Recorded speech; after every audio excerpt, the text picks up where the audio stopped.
Elephant Man Podcast Network, grown man conversations dealing with elephants in the room. What's going on? It's your man DB.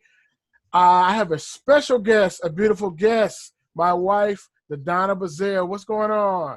Hello. All right. Yeah. Yeah, we got a special guest today. We're going to talk about a few things that was going on. Something that happened on Friday. They was talking about dismantling the police, but my wife is going to read the gist of what they're trying to do, and I want your opinions. Do you think it's a good idea? Do you think it's a bad idea? What do you think is going to come of this dismantling and of the police? That was one of the words they used: dismantle and defunding. Dismantle sound like taking apart, and then defunding the police. So go ahead and read the gist and what you got. Yeah, so 9 Minneapolis city council members announced plans Sunday to disband the city's police department. They didn't offer a timeline or specifics, but they said that they were moving towards that. That is the majority of a 12-person council. So the majority voted yes, they want to dismantle the police force, which means there will be no local law enforcement agency, that they'd have to rely on the county sheriffs for all law enforcement in that city. Okay. And to that proposal, the sheriff said what? No, I think it's Anuka. I don't have the correct pronunciation, but the county said they are not interested. They do not want to do that. I mean, I guess they would have to. I mean, because you have to have some kind of law enforcement, but they're not inclined to do it. They don't want to do it, and I mean, why should they? They should have a local police department. Like, it's ridiculous to think that you're going to take out the local law enforcement agency in Minneapolis and maintain some type of order in that city. Yeah, that it sounds like that's going to put more on their workload too, because I'm pretty sure the county, just like the state and the local city law, they have a lot going on. So county got so much they got to handle. So if you say, hey, and we need you to police the city, it's kind of like, wow. And it's not a small city. It's one of the major cities, you know. So I don't know how that will work. That would be crazy. I don't know if that's a good idea to defund the police at all. So I don't know if that's a good idea. No, it's overkill. It's taking it too far. When, we talk about reforming the police department, nobody wants to live in a society where there's no order. You don't want chaos and anarchy in your local community.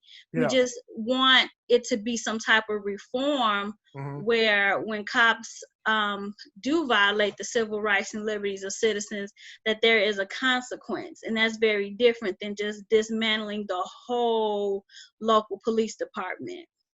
Okay. So in other words, somebody is for funding and dismantling. Yes. Play out a scenario in your mind. What do you think would be some of the pros and some of the cons of dismantling the police force?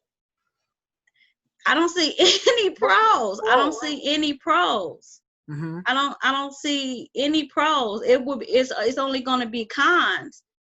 Because I mean, you talking about unless they're talking about like hiring more manpower on the county level, it would just be no way. It would be no way to cover that much ground without a local police department.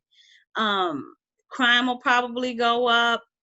It would not be good. It would not be good. And then and they would probably have to bring in the National Guard.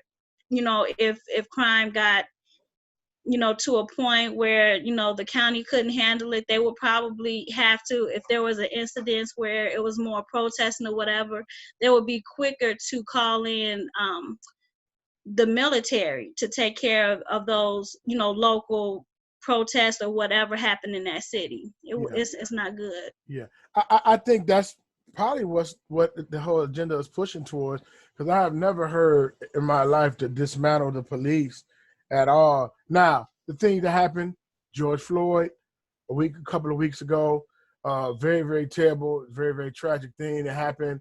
The officer, everybody seen the story, everybody know the story. Officer put his knee on the back of George Floyd's neck. George Floyd said, "I can't breathe," and he ended up dying. They say later, but it looked like he was not responsive inside going to the ambulance. So now they're like, "Oh, this is crazy. You know, Black Lives Matter. No justice, no peace. Dismantle the police." I don't know. I'm in agreement with you on this one. I don't think that that's a good idea. One of the things that they might try to do is citizens arrest. And so it'll be like the Wild Wild West back in the day. You know what I'm saying? Jesse James and, you know, the Outlaws and it just be a shootout. And well, I thought, you know, I feared for my life and I shot him down and it would be chaos and there won't be no order, which I think that's what they would want, a civil war / purge. Right. And then bring in the military police to say, like, you know what, you guys did a terrible job. I'm bringing in this militarized police to police the neighborhoods. You know and what I mean? we already saw it a little bit when you had these areas where the protests were going on and you had other civilians there to police the protest, or, you know, just in case it's a riot, we're going to be here making sure it doesn't get out of hand. That is out of order to me. I wouldn't trust another civilian, I mean, to police a community. It's out of order. It's out of order. It shouldn't be. Then that's the whole thing too. People know people who they police, like whatever community that they police.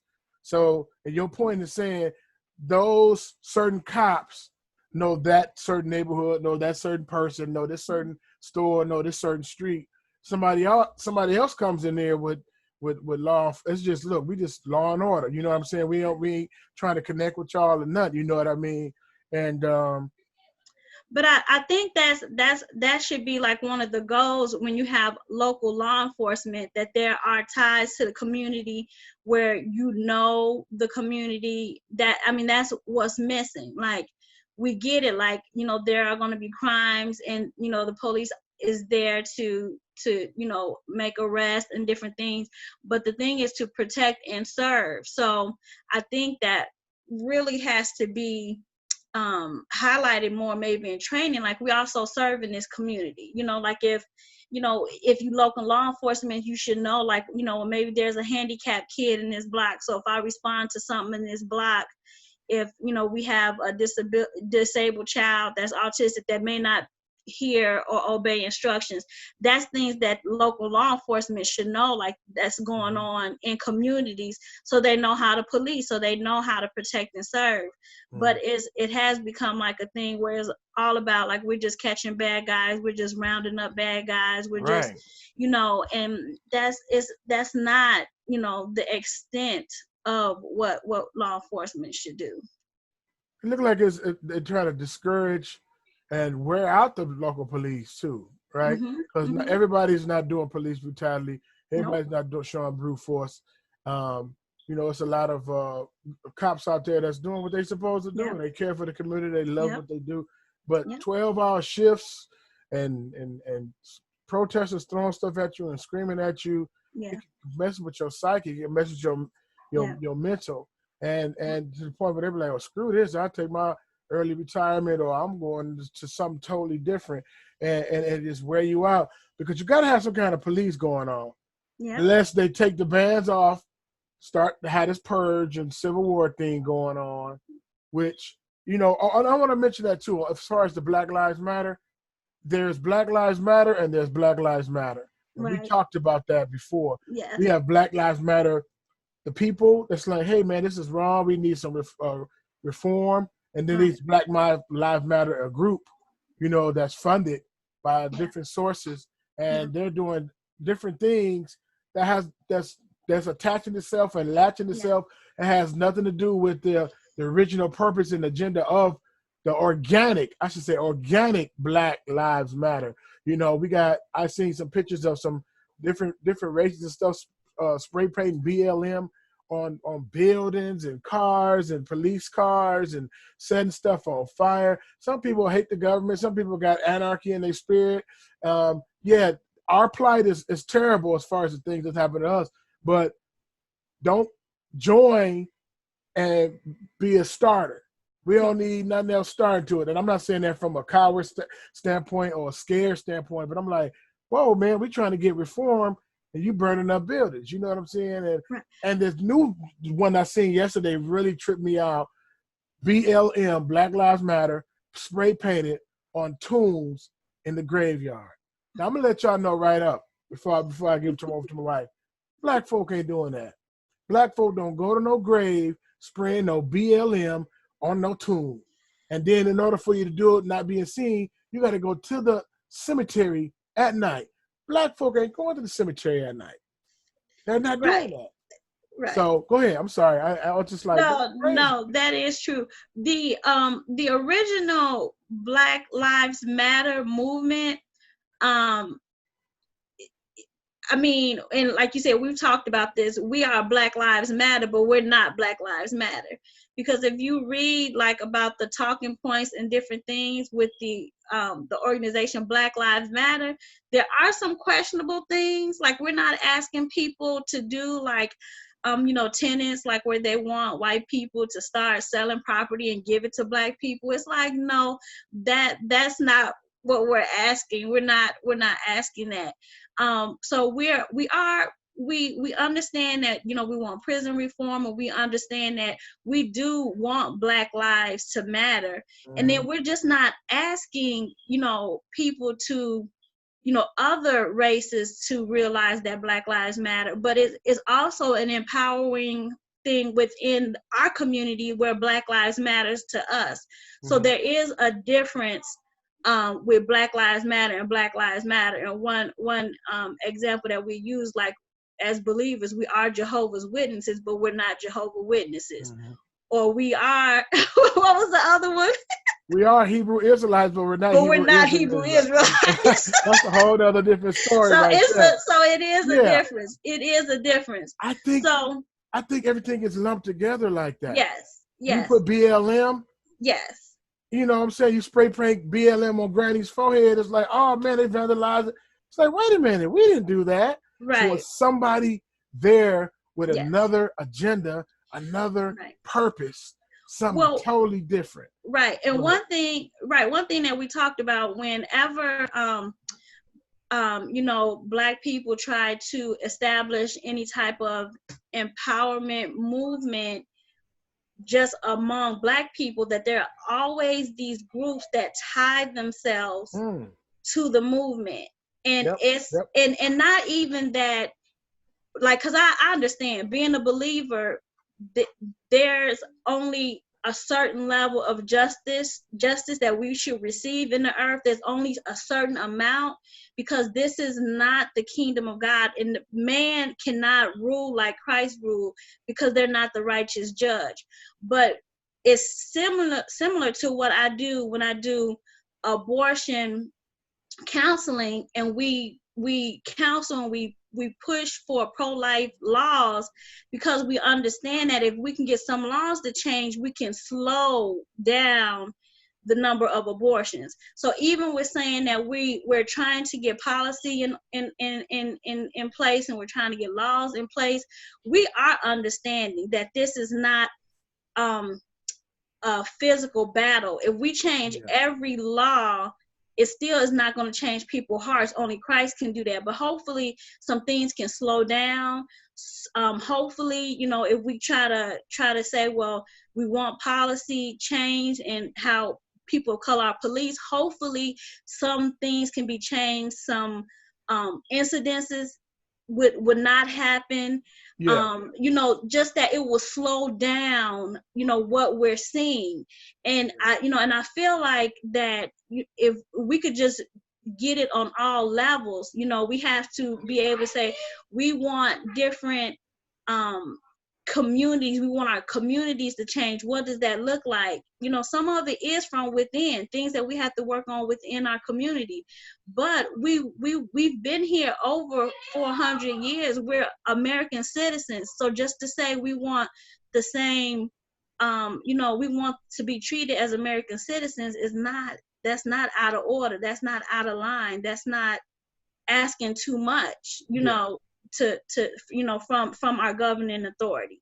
Yeah, I would say this, and I can't speak for all Black folk. The majority of us, like you said, we don't want defunding of the police. Right. We don't hate the police. We don't hate. You got pockets of people that's gonna act a fool. You got whole nother different group with a whole nother different agenda attaching itself onto it. We just want a good stop, getting clubbed over the head, and we don't want being pulled over for a traffic light, and we never make it home to our families. Yeah. And things like that. It's like, well, man, I got pulled over for a traffic light, and I'm just off. I'm just gone. You know what I mean? So those are the things. Well, dismantle the defunding the police. Well, who came up with that? That's not our idea. No, that's not our agenda. That's somebody else's agenda and purpose. Trying to ride on the back of our plight. I don't really believe that that's crazy. You know what I mean? And so here's a few things that I think, and it's crazy. We were sharing some of the things that we think that should take place. And I have 4 things. I think my wife has 6 things, and about 2 of them almost was the same. But you want to share yours first, or you want me to share mine? Or what? Well, yeah. The things that I was looking at is, I guess Congress right now, they're trying to put a policy in order called the Justice in Policing Act, and it's just some things they wanted to to add, you know, to kind of make sure, you know, there's justice in how our communities are policed. And you know, they want to ban chokeholds, ban no-knock warrants. We know that's what happened, you know, with the young lady. I'm sorry, I can't think of her name right now. She just had a birthday yesterday. Was it? I'm sorry, I can't remember her name. But it was they served a no-knock warrant at her boyfriend's house, and she ended up dead. You know, and it's like, how did that happen? It was the wrong house. The person was already in custody, and I want to say Breonna Taylor, but if I'm wrong, I'm sorry. But so they want to stop that, ban no-knock warrants. You know, they have to identify themselves as, you know, for police, because it's like, he was arrested for shooting back at police. But if you don't know it's the police, how you getting arrested for shooting back at? If you think somebody breaking in, it's crazy. They wanted make it easier to recover damages from cops if they violated your civil rights, you know, or civil liberties. They want to make some changes to what's called qualified immunity. You know, which, you know, means basically if whatever harm comes to you while the police is doing their job is just too bad. If they feel that this is what they had to do, if they were felt they were threatened, or, you know, even if you didn't have a firearm, if they still felt how you were standing, or if you didn't put your hands behind your back quick enough, they could just kill you and say, oh, it's, you know, it's all in the day's work. That basically they're like, no, we got to make some changes with that. One thing, they wanted to create a registry for misconduct complaints and disciplinary action against cops, so those could be accessed. That's good. You know, and if you get dismissed from one police department for misconduct, you shouldn't be able to just go a city over and join that local law enforcement there and continue to police without any type of retraining, instruction, you know, or something. It has to be something in place before you just move on to a new police department. Yeah. So that's, like I said, some of those are some good reforms and some good things in place to try to cut this down or cut it off altogether so we can make it home, you know, well, you know, at night. But this 4 things that I had some interest in. Say one, like you said, retain cops of past offenses. Write down what they got. Have a database of what they did. You know what I mean? And then the mandatory body cams, they worked on that. Yeah. And then cops tape arrests to cover their own tail. So they have some kind of device besides the body cam, if it's two cops, if one cop is making the arrest, another cop is recording. You know, they almost like have a dash cam. Or you can have like a actual hand cam. Like, look, this is how he arrested him. This is how, you know, the person got belligerent. He pulled out a weapon and started charging the cop, and so he had to fire. But if it ain't to that extreme, they shouldn't be killed like that. And then cops be tried for brute force. That will curve down on that. And then that's pretty much what you was reading. And then extend academy for new recruits. Like, so you can say serve and protect and know the community you serve in. Just know different cultures, because sometimes we talk loud, we talk with our hands, we got our shirt off, but that don't mean we're a threat. And I remember one time when I was working at a school, I was working with some other teachers, and the guys on the court, they was they start getting loud, and so she quit talking to me. It's like, hey, what's going on? I said, oh, they just talking loud. They're not finna fight. Yeah. So I calm her down. Like, that's just how we talk. We're loud. We're boisterous on the basketball court. Trash talk. Yeah. So when sometimes a black man might be frustrated because they getting stopped or pulled over. He got his shirt off already. You know what I'm saying? He talking with his hands. Why you pull me over? You know, loud. It's like, well, man, you know, you got to know our culture. Right. You know what I'm saying? That does not mean shoot me down, choke me down, beat me down.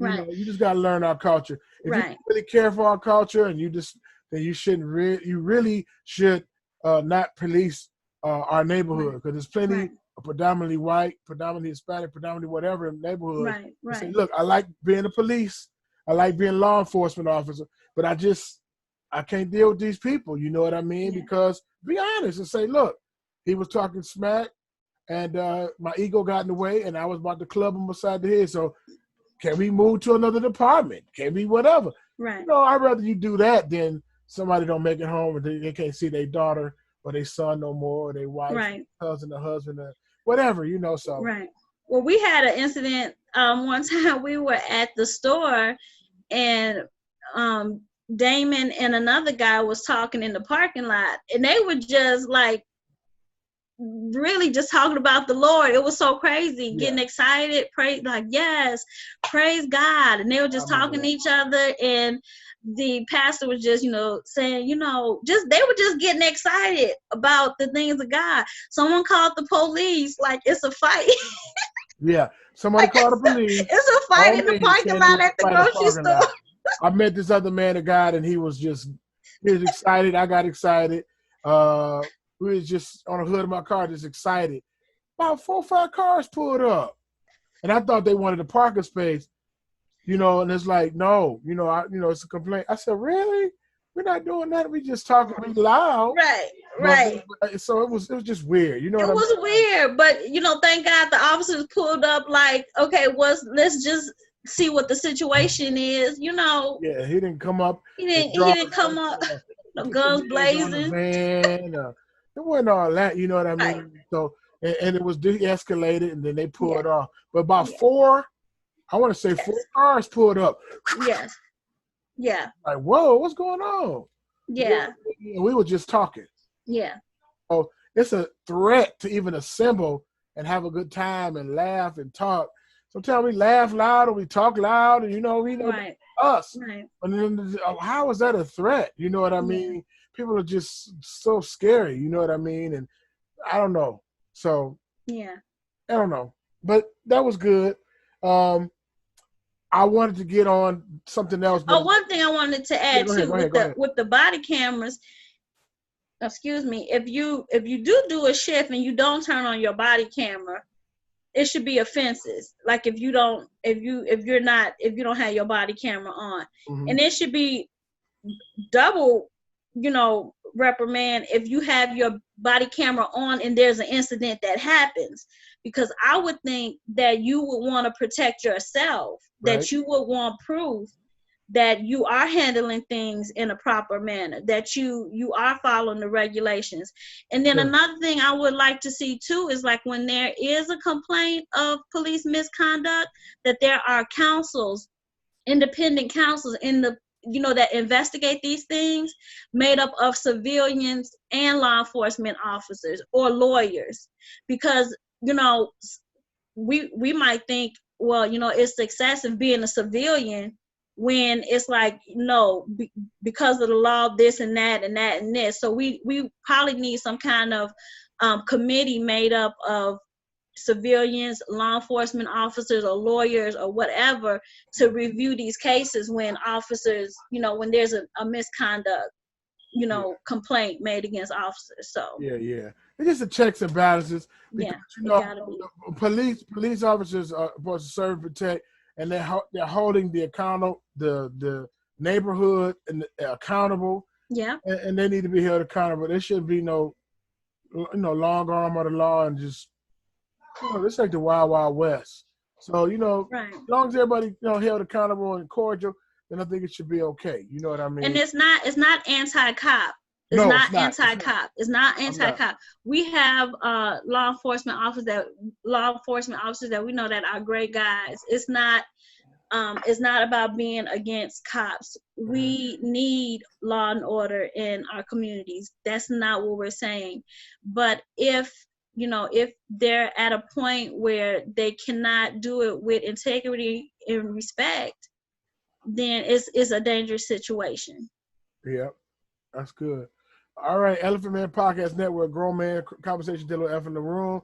My wife, LaDonna Bazziel. Subscribe, like, share. Hit the like button, share with 5 people, and let's talk about this. That noise in the back. The kids playing Fortnite, and they play Fortnite for a long time, and I'm gonna get them off. All right, Grown passionate. Grown Man Conversation dealing with Elephant in the Room. Subscribe, like, share. 1. Perfect.